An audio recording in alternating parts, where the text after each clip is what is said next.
Warning, incoming game over. Warning, incoming game over.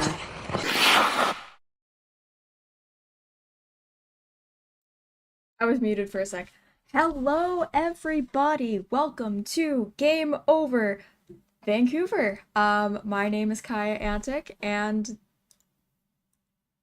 the Vancouver Canucks. I thought I didn't mute the tab that I have playing the stream, so that could have been very interesting. But the Vancouver Canucks won in regulation. They defeated the Philadelphia Flyers 3-0 for the first shutout of the season. And yeah, but before we get into the rest of the show, that's because you drafted first, Mark. Um, the we should mention the show Hyperdrive Hockey. Check out the flagship show of Game Over Network on the Game Over Network channel. Hyperdrive Hockey, all things hockey across various leagues in multiple countries. Whatever it is and wherever it is, Max, Daphne, and Kev have you covered for all your hockey news with a steady dose of fun and fan engagement. You can find Hyperdrive Hockey on the Game Over Network YouTube channel or wherever you listen to your favorite podcasts on the Hyperdrive Hockey page at thegameovernetwork.com. All right. I've given up on the Predators. Oh, I feel sorry for you. It seems rough out there, bud. Um yeah, it was the first Canucks regular season win. Which regular season, oh my gosh, no it was not. They won against Florida. Regulation win of the season. It's the first Canucks McDavid trash, all hail Kiefer Sherwood. Yeah, Canucks goal scorer Kiefer Sherwood. Um, Mitchkov didn't want you to cry, so he let you win. Well, thank you. I, I don't know. I don't know if I'd cry on stream again. But yeah, last I secure that for very specific situations. But yeah, it was the first Canucks regulation win this season. 3-0 victory. There weren't a lot of times where I could say the Canucks really stepped back throughout the game. There were some instances where Philadelphia was definitely controlling the play, and this is kind of earlier in the game, but the Canucks really stepped it out throughout. It wasn't the problem we had in the first couple games of the season, including the one against Philadelphia earlier, where it was, they played for 10 minutes total of the game, like that last few minutes of overtime and like some of the first, but they don't they don't do anything else for the rest of the game. They just kind of sit back and wait. Whitecaps fans would call that the Vanni Sartini approach. That's a whole other thing that I could get into if you want me to, but that's in overtime. Right now we're talking about the Canucks. Um, yeah, first regulation win of the season, 5 games in, which I mean, Colorado did it. I'm pretty sure. Yeah, Colorado did it. And hey, I mean, maybe we'll get a cup. We also, had a win before that, and we had points before they did. Anyway, yeah. So let's start with the first period. Niels Höglander adds, I think it was his 50th even strength goal out of the 52 he scored in his career. So congratulations, Niels Höglander. That was a great line, honestly. The Höglander, Pettersson, and Garland line. We'll get into Pettersson a little bit later. So, but for now, I really like that line together. Obviously Dakota Joshua is back skating with the team, but he was wearing a non-contact jersey during practice and like, safe recoveries for him as well. Don't rush him in because the Canucks have had a habit of doing that. But yeah, Niels Höglander, second of the season.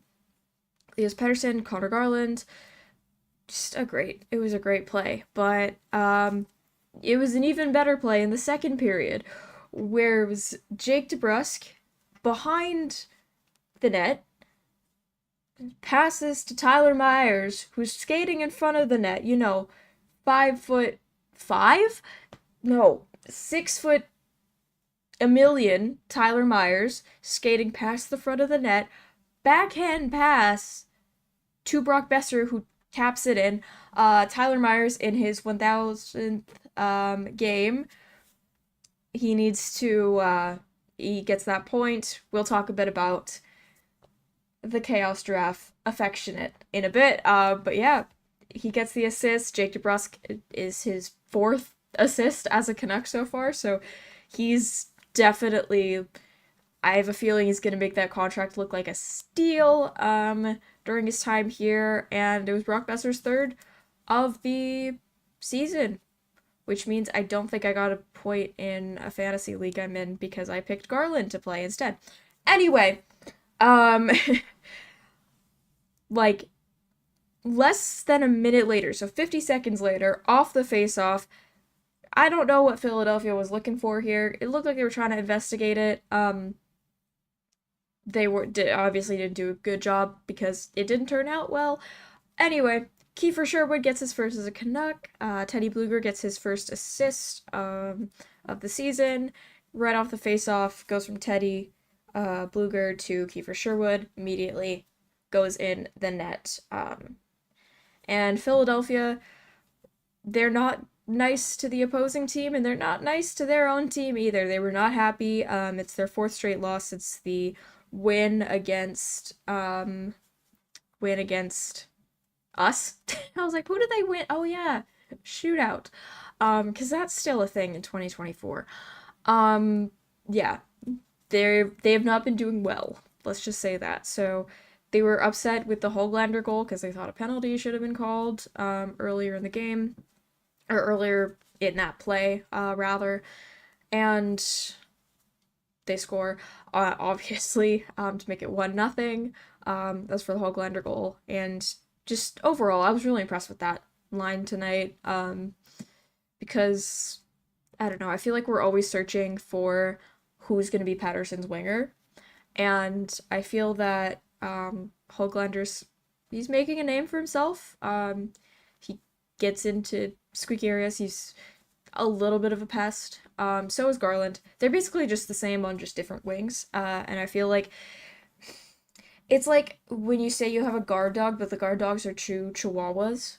Chihuahuas are still scary though. I will say that. Don't know how I got here. But yeah, there was also that weird penalty. Where's the penalties? Okay. Garnet Hathaway had all of the penalties for Florida. Philadelphia. Oh my gosh. Apparently I need to sleep more. Oh my gosh.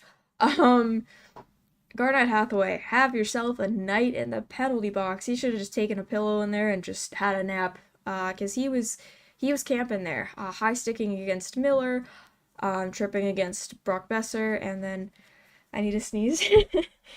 I don't need to sneeze anymore. I am so sorry. I am so sorry. Garnet Hathaway tripping against Brock Besser, and then the roughing against Connor Garland at the end of the second, which it just appeared on the screen that he was in the box in the third, and we're like, oh, okay, natural place.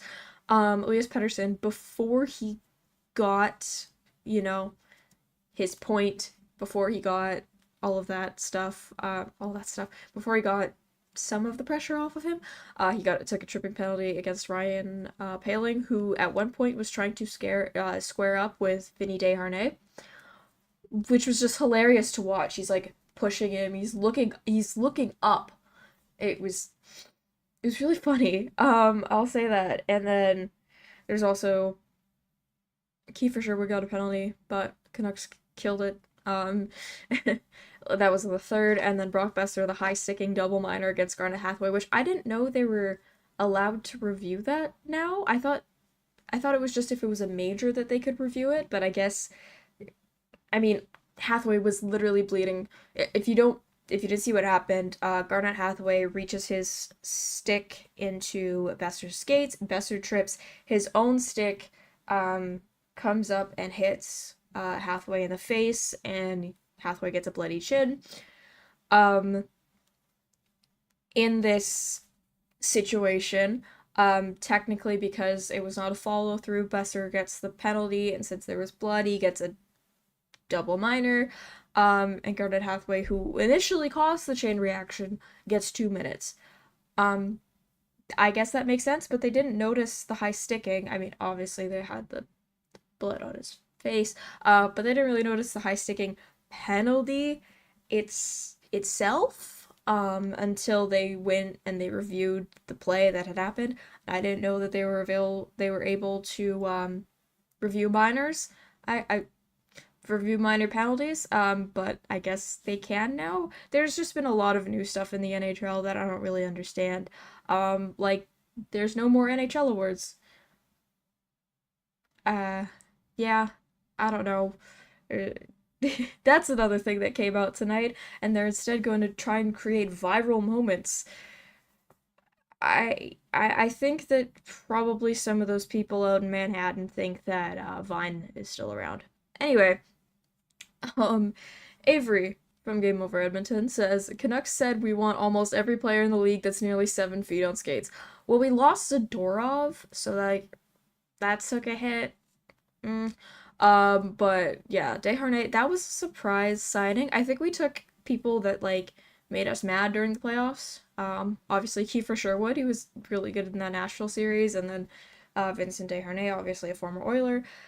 Yeah, so they lost Zadorov.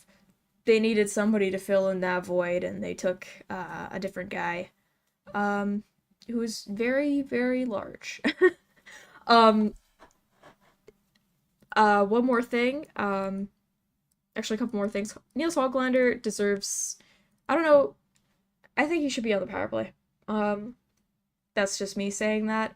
If Philip Ronek could be on the power play, Niels Hoglander could be on the power play. I know they play very different positions. Um, I know they have very different contracts, but I think that Niels Hoglander deserves a better shot. Um, and what else? Yeah, Niels Hoglander deserves a better shot on there. Also, some weird stuff on the power play. JT Miller near the start of the game. We don't know if it was like, right off the opening face-off. Basically, he left the game and then went to the dressing room. Don't know if it like just hit his shoulder the wrong way. But he was not putting that much pressure on his left side, and then there were some instances where he was on the ice but he wasn't taking face-offs, which is weird for a center to do. Like Brock Besser took one, Bluger took a face-off. I mean, okay, but Miller was also on the ice, so not exactly sure what happened there. And then Quinn Hughes was also gone for some amount of time. Believe it was after a shot block. I may be wrong though. But yeah, there was a power play. I think it was the one that started at the beginning of the third, so the roughing against Garland, from Hathaway. Um, yeah, it was the roughing against Garland penalty where Quinn Hughes was not starting on the power play unit, which he normally does. He's usually the quarterback position at the back of the blue line, and instead it was Philip Ronek. Yeah, who knows? Anyway, it was a shutout, 3-0. 0 means the goalie got the shutout. There was some close calls, but Lankinen is very good at knowing where his posts are, and also where his posts aren't, because he really likes to leave the net a lot, and it makes me so nervous. Um, but it was fine. He got the shutout. Is there a goalie controversy? I don't know. You could say that every stream, and it's probably true. There's always people that are gonna say trade Demko. There's always gonna people that say, oh no, give She Loves another fair chance. I think Lankinen right now, as long as they don't like overplay him and then he gets injured and then we just have She Loves, or no, we have Patera again, don't we? Yes, because we reclaimed him. Yeah. Anyway, that's besides the point. Is there a goalie controversy? Who knows? Maybe Lankinen stays up as Demko's backup when Demko eventually gets back. He did make the road trip. Because I mean he was in the videos that the Canucks posted, and also he was wearing the Tyler Myers 1000 game shirt, which was super cool. Yeah, I think maybe Lankinen is the backup and She Loves is sent down. Maybe the other sent down. I'm not sure. I'm not in Patrick Alvin's head. I'm not in Ian Clarke's head. Don't know what's gonna happen there. Also, we're still like 2 weeks away from November. There's still a lot of time for a lot of things to change. We don't know when Demko's going to be back overall. So I don't know. I think because we do have a game tomorrow, or do we? Tomorrow. No, we don't.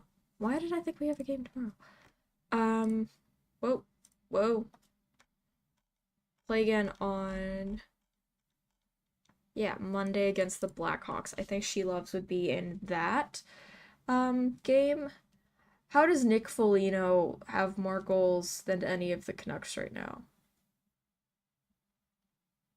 Anyway, that's a different story. Tuesday versus the Blackhawks is when they play next, so probably She Love starts there, and then they're back home, so should be fine. Before we get into talking a little bit more about Tyler Myers and how he has wonderfully graced the Vancouver Canucks lineup for 1,000 games. Well, not just the Vancouver Canucks lineup, but overall. Just a message from our network itself. Game Over Network is an independent production focused on community, inclusion, and quality people. If you're interested in supporting the Game Over Network, we have crowdfunding options available. In the description of this episode, you'll find a link to our Patreon page, and we're also working on a page through LaRouche, a crowdfunding platform for companies originating in Quebec. For LaRouche, we're aiming to raise $15,000, and if we hit that goal, we'll gain access to government grants that will allow us to employ more people, to make more content, to reach more of you, and just spread Game Over very far. My shoulder totally did not just crack very loudly there. If you have any ideas for what you'd like to see as giveaways from these crowdfunding efforts, let us know in the comments on Twitter, Instagram, or on our Discord server. All right, Tyler Myers. First of all, the Canucks had some banger shirts. I will say, I need to change the overlay. Wait, professional streamer, guys. They had some banger shirts. It was kind of in the style of a concert tour shirt, where I have an example. Where's my example? Let me take my example. Wait. Okay. So, my example is Inside Out. I have an example of similar to what they were doing, and don't laugh at me because this show was really good. Okay, so it was like this. Yeah, except it was Tyler Myers, obviously not Pitbull. They're very different people.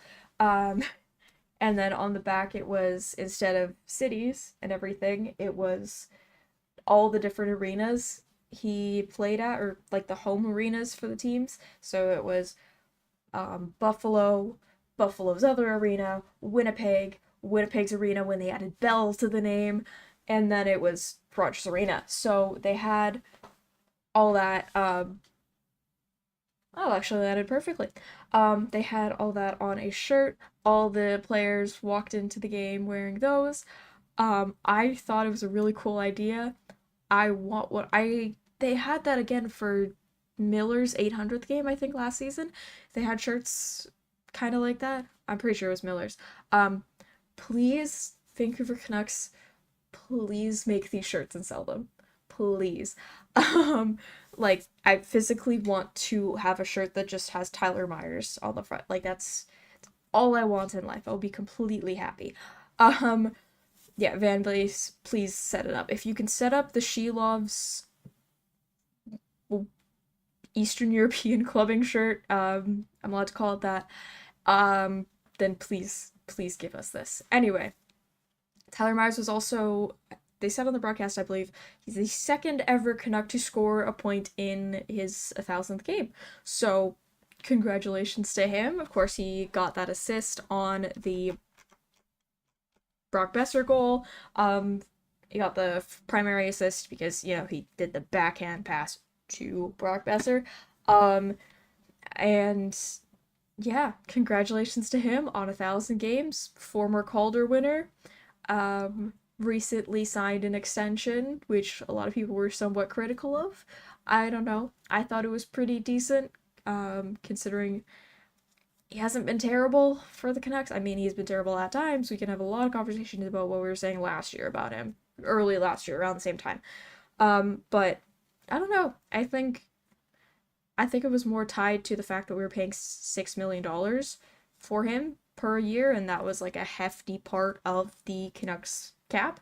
Now instead, it's 3 million. It's not as much of a quote unquote burden. And also, Jim Benning has nothing to do with it. So I think that's part of like the sigh of relief. So congratulations, Tyler Myers. You've had a great 1,000 games. Yeah, like I said earlier, former Calder winner. I think it was Nux Memes had a thing. It was Tyler Myers' 1,000th game in the NHL, and then it was also Buffalo's 1,000th game without reaching the playoffs tonight. So that's certainly a statistic of all time. Sorry to Buffalo. The caption was, if I can paraphrase, it was like, maybe if they hadn't traded their Calder winner, then they would have made the playoffs. I don't know if that would have made much of a difference, but hey, the Canucks made the playoffs with Tyler Myers on the roster. The Buffalo Sabres didn't, so you never know. NHL conspiracy theories with Kaja. Welcome to Game Over Vancouver. Remember to like the stream, folks. I talk about Tyler Myers quite a bit. Not as often. I mean, I'm surprised I didn't go off about how Brock Besser is the best goal scorer ever because he has 3 goals. Wait, if Brock Besser has 3 goals, then the NHL website is outdated because Nick Foligno has 3 goals and Brock Besser now has 3 goals. So, thank you, NHL.com. Brock Besser is the same level as Nick Foligno, Blackhawks captain. Just kidding. Anyway, actually, what is Nick Foligno's contract like? Da, da, da, da, da, da. Okay. 4.5? Yeah, he's totally like Brock Besser because that's an affordable contract. Anyway, yeah, Brock Besser, that man is going to get paid. Just overall, congratulations to Tyler Myers, Mr. Chaos Giraffe, the same week that former Canuck defenseman Luke Shen also reached his 1,000th game. I believe he scored his first of the season tonight.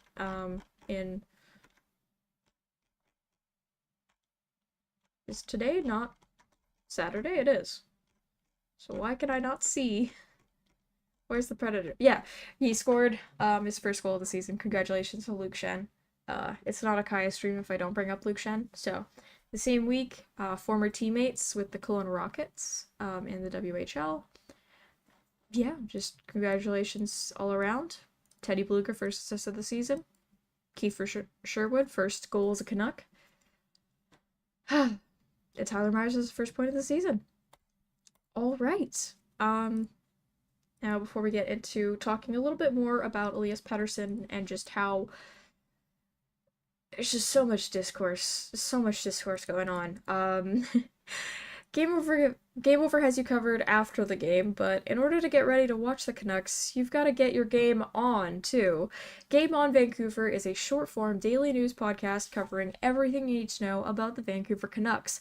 Hosted by Mark Sianquita and Zach Clarke, get all your Canucks news in under 10 minutes Monday through Friday on the Game Over Vancouver YouTube channel and in podcast form, which you can find at thegameovernetwork.com/pages/Vancouver. That's thegameovernetwork.com/pages/Vancouver.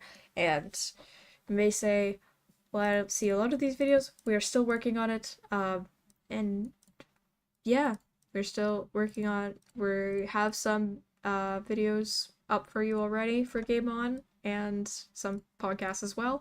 And yeah, it'll be a great it's just a vibe. It's very, very new situations going on. All right. Can we stop with the Elias Pettersson is overpaid, washed, all these things discourse? Please. We have this conversation every season. Not every player is going to score 8 points a game. Because I know that there's like 10 players that have done it. That's for a future video that I will that you guys know about. Um, can we stop having this conversation? Yes, he didn't look so good in some of the earlier games this season. Yes, he didn't look so good at the back end of last season in the playoffs after he signed his contract. He was also dealing with an injury, and not to totally pass it off as, oh, he's dealing with an injury, therefore he is exempt from all criticism. I do think that it is a good conversation to have. That, yeah, that does affect your play. Does it still mean that he's not an $11 million player? Darnell Nurse is a $12 million player, apparently. And I don't know. Like, it could be much worse. I know that's not really a sentiment that Canucks fans want to hear, but it could be much worse. Like, Lucas Pettersson would not have been re-signed for that level under Jim Benning. You know who would have? Probably, like, Jay Beagle. Is this new management better than Jim Benning? Yes. Does that mean that everything gets a pass? No. Obviously, Elias Pettersson did not have a great start to the season. But I think he had a really strong game tonight. It's also 5 games into the season. He's not the worst player. He just has this extra spotlight on him because he's Elias Pettersson. He's getting paid $11.6 million a year. And yeah, he gets that criticism, and I get it because, we're paying him all this money. At the same time, oh my gosh, can you lay it off for a second? Like, in the conversations around his contract extension at the end of, or in the midpoint of last season, he discussed how, like, I mean, I don't know if I can't remember directly if he addressed it, but media and just fan chatter surrounding this was also part of, like, why there was so much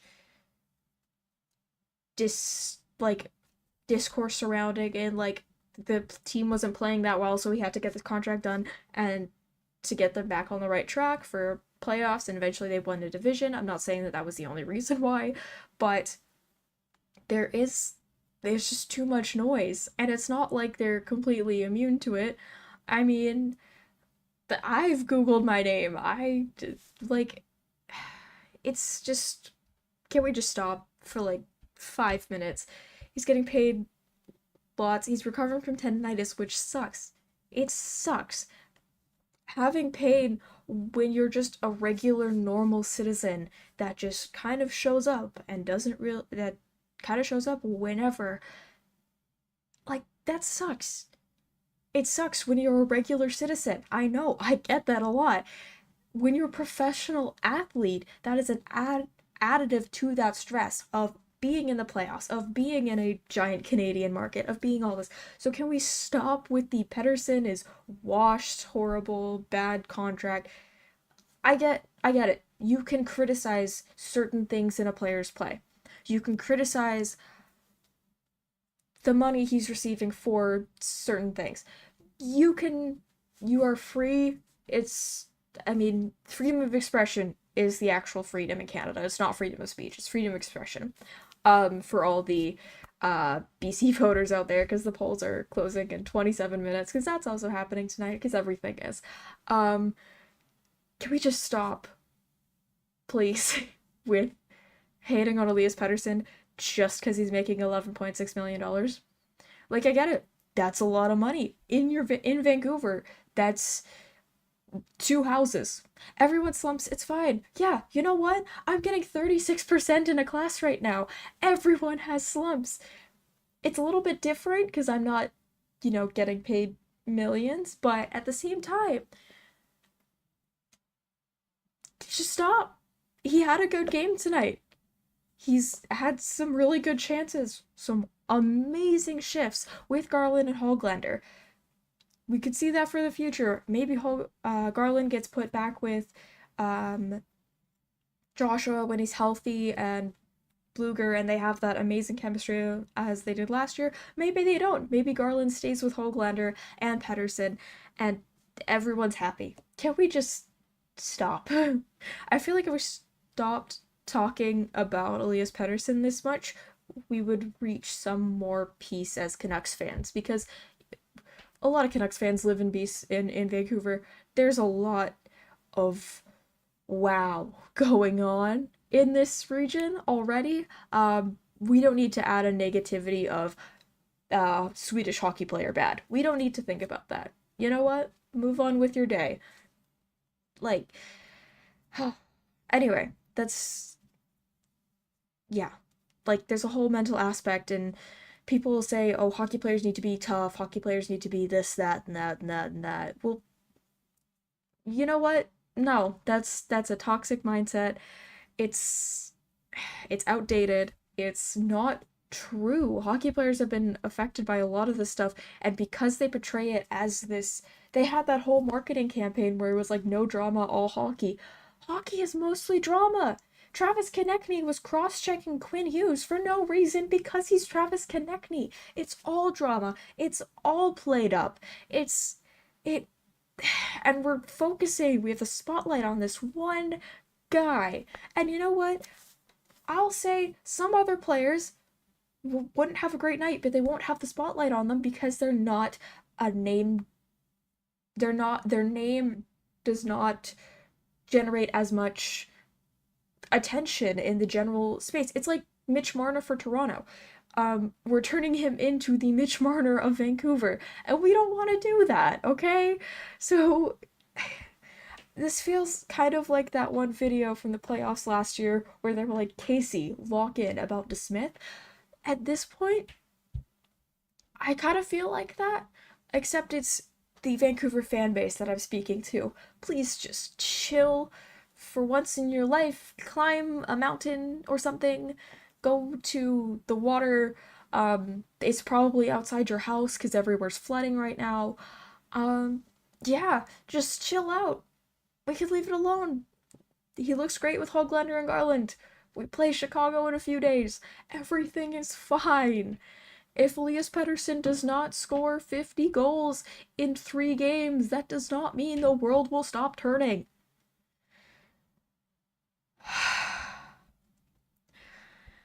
Anyway, um, I think that's my piece for tonight. Um, because they're 100% into it affects them mentally. Because, yeah, exactly. He may not be playing at 100% because, you know what? I don't want to speculate on anything. Just chill.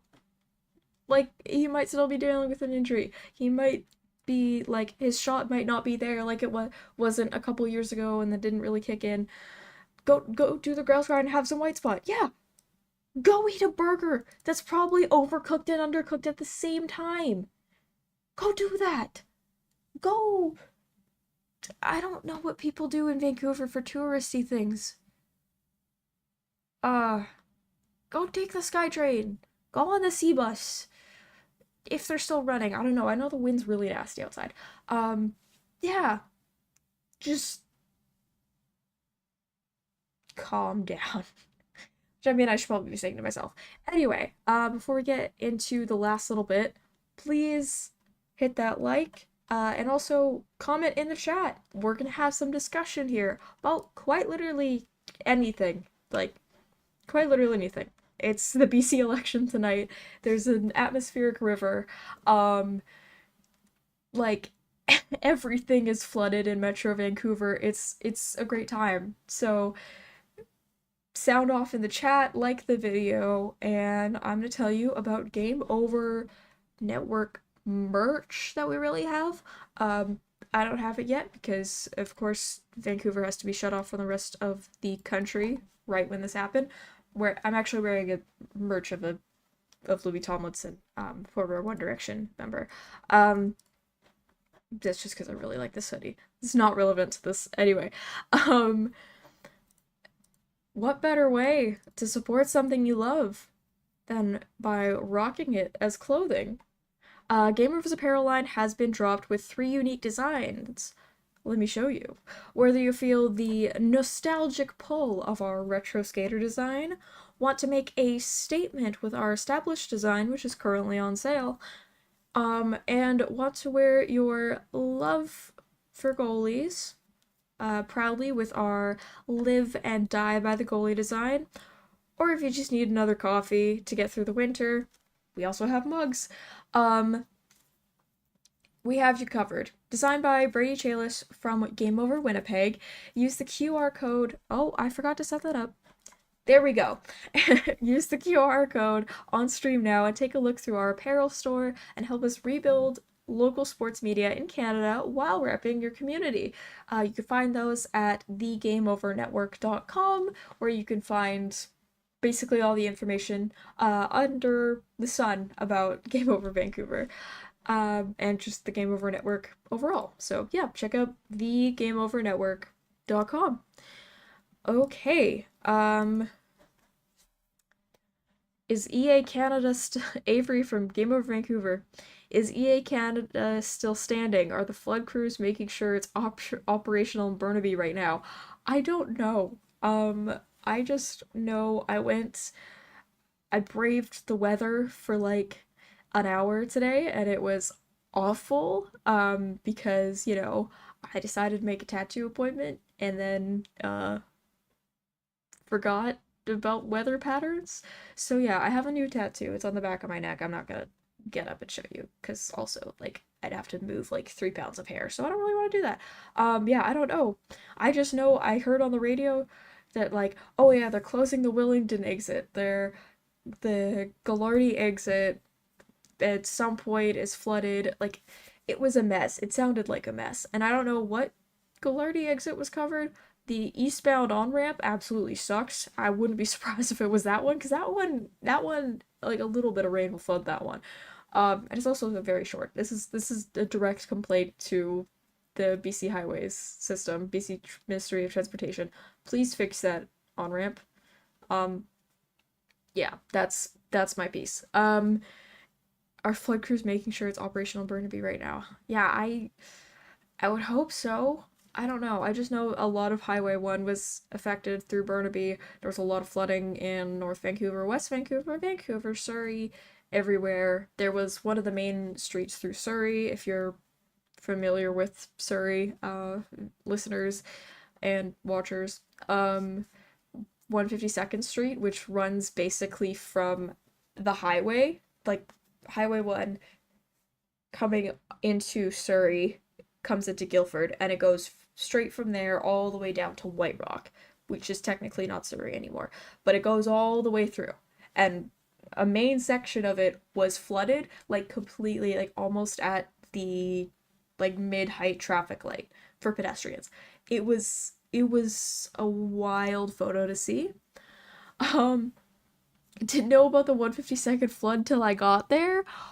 Oh, I managed to escape super flooded roads. I thought I was gonna hit one yesterday, going through there because there's like a section on Mark you probably knows on 88 that is like they have signs that say road subject to flooding, and yeah, yet Newton Costco was still full. The apocalypse could be going on outside. There could be a nuclear bomb go off in Langley, and yet Newton Costco would still be full.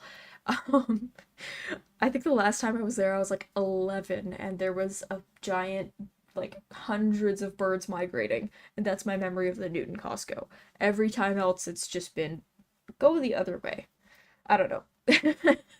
um, yeah, it hasn't been a fun. I meant to say this at the top of the stream that I was like, yeah, I don't know if I'm gonna have power through the whole time. I sent a message to like our group and I was just like, yeah, in the potential case, it might be delayed because I either have to have somebody else run it and I join on my phone, or like, hey, I could drive like half an hour to another place to do the stream from my laptop. There was a lot of parts in play. I don't know if. Let me just check. BC Hydro outage map, which is the best thing. Looks like the number's gone down. It was like in the 30s before. Oh. Oh. Okay. Um. Apparently, it looks like there's one somewhat near me, but it's very small. So, anyway, There was like 37 power outages, or 39, I think, when I looked near the start of the game, and then now it's down to like 26 in the greater Vancouver area, which I feel like includes all the way up to Whistler. And I'm gonna look at Drive BC right now because the road conditions are not good. They are not. They're not good. Could have walked in a hurricane weather. That's what it feels like outside. It's very windy, very rainy. We don't really get hurricanes over here. I'm trying to look at the webcams because I do have webcams for all the different highways, Lower Mainland. It's wet. It's very, yeah. And then I still saw some drivers like outside without their headlights on this morning. Like, put your headlights on, just your lights, so that people can see you. Um, yeah, what was the exit that was like not, did it not have it? Oh no. Okay. I thought they would have one that would show the area that got closed off, but I guess they don't. I got hit and I'm landlocked. Oof. Yeah, I'm sort of landlocked right now, but like I don't know. Um, I could. I think it's like because I know like the storm surge is the worst in hurricanes. I took a course on natural disasters in the summer. Sorry, I took a course on natural hazards, and yeah, the storm surge is the deadliest part. Also, so I mean, hopefully, I didn't have to experience that too much, but yeah, it feels a bit like hurricane weather. I would assume because I've never been in a hurricane. This is the weather my parents said they endured every day going to school. Yeah, pretty much. Oh, hello. Um, yeah, pretty much. This is what it's like. This is what it's like apparently in villages in southeast Serbia. Apparently, it's not. It's not. They do have whack thunderstorms though. I will say that. I slept through it, but I will say that. Yeah, it is not nice outside right now. I mean, usually it's like this. They haven't updated. I was gonna say, oh yeah, voting, but I guess polls haven't closed technically yet. So, you know what? I think it's time for us to end the show. Yeah, just been really fun talking about the weather. Remember to like the video, subscribe down below to Game Over Vancouver and all the Game Over Network channels. Check out Game Over Network, thegameovernetwork.com for all the merch and other stuff going on. And I don't know what Drive BC is doing right now. But yeah, I hope everybody has a great night. I hope everybody stays safe. Hopefully you don't have to deal with any flooding. Hopefully you don't lose power. And yeah, stay safe. See you guys. I don't necessarily remember who's hosting next. Game Over Vancouver will return on Tuesday after the game against the Chicago Blackhawks. It'll start roughly again. It'll start roughly at 7 o'clock. All right, that's been it for me. I'm Kaja May. Thank you for watching Game Over Vancouver, and have a great night.